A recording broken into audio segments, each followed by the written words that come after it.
Alright folks, in this video we're going to do a quick overview of the Nantahala River area. And this is one of my all-time favorite places to go for a weekend trip in the mountains, mountain adventure trip. There's camping, there's hiking, there's biking, fishing, kayaking, rentals are available, that sort of thing. So this is a really fun area. I grew up in this area. Well, I grew up in Georgia, but my aunt owned a cabin very, very close to here when I was a kid, and we used to come up here all the time. And every year we come up about 2 or 3 times. So what you're looking at here is Highway 19. This is North Carolina. Right through here is the Nantahala River.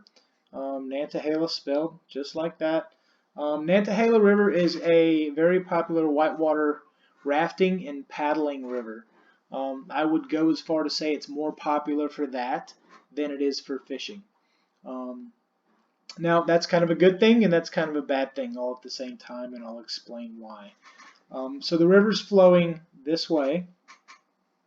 If you look right here, this is the Nantahala Outdoor Center. So you've got restaurants and shop, little outdoor shop. There are train rides and cabins and tennis courts and all sorts of things in here. Also, there's all sorts of cabins and places to rent lodging. I'll give you a few of my secret camping spots here in just a minute, but you know, that's what's up around here. I mean, these days we typically take the camper and stay at some of these small camper RV spots. So interesting fact about Nantahala River: it's generated by, or they generate power with this water. So during the paddle season at night, the water dies down, and you know, it goes from basically a roar to a trickle.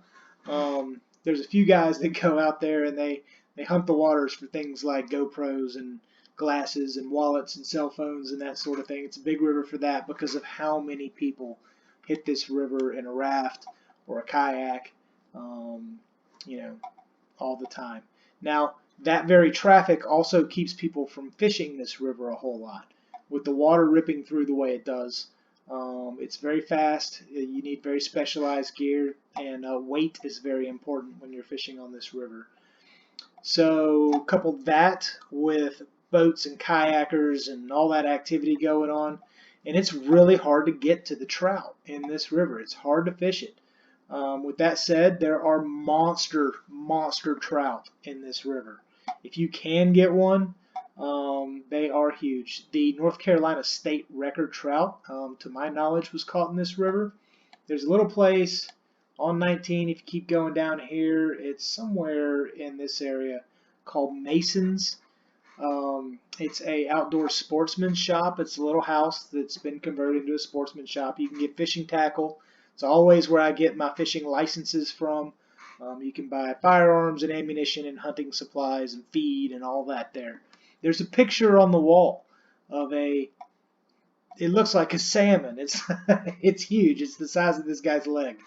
But that trout, big brown, I believe is the NC State record and was caught in the Nantahala here.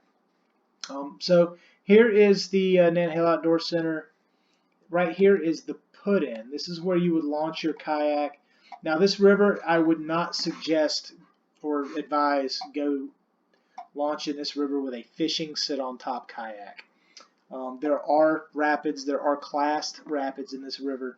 The water's moving really, really fast.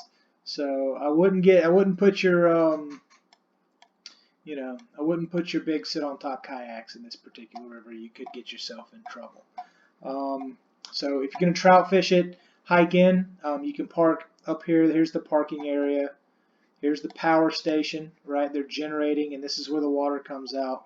My biggest trout that I've ever caught in my life was a 5.5-pound brown trout, and I caught it in this area right here. So there's monster trout here, monster trophies. There's Queens Lake. That's where my aunt's cabin was when I was a kid, is right up here on this lake. And you just got to get out there and hoof it and put your waders on, hike along and find a hole and work it. But like I said, monster trout. So you can park here, you can hike in the Nantahala Bikeway, gain access through here. There's some really deep holes, so don't just step out in the Nantahala River. Bring you a nice staff or something where you can feel the bottom to find a spot to wade and fish. The water, because it comes out of the side of the mountain here and partly through Queens Creek up here on Wyatt Road, we'll talk about that in a second. The water's really, really cold, so be sure you layer up underneath those waders. But as far as a summer vacation, little 3-day getaway, this is an awesome, awesome place. Now, aside from the big river, here's the parking area, the launch area. You'll see all the buses coming in and out of here. If you keep going and go up Wyatt Road here, Wyatt Road, it is super steep and it follows Queens Creek, or the Little Nantahala, all the way down, and that joins the big Nantahala, which is right here. Right, so this water comes out of the power plant. This is the Little Nantahala. There's a confluence, and they join together and go down.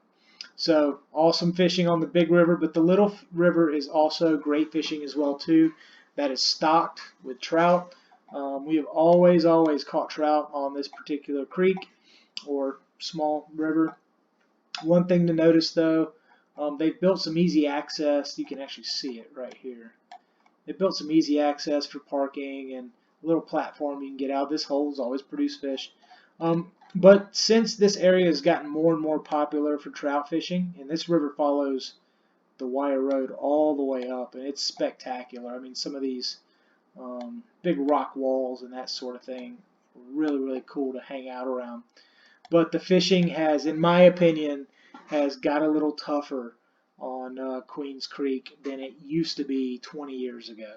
And that's just from pressure. You'll see guides out there slinging bugs, but still, there's still monster trout here. I mean, I've seen 4 or 5 pounders get taken from this river and released many times over the years. So this is a really cool area if you want to have a weekend getaway that involves kayaking, biking, fishing, fly fishing, hiking, camping, all that stuff right here in this little area in North Carolina. So thanks for checking out the video. If you guys have any questions or comments, let me know. I'll be happy to help you out. Be sure to hit that subscribe button. That helps the channel out a lot, and I'd really appreciate it. So thank you. Have a great night.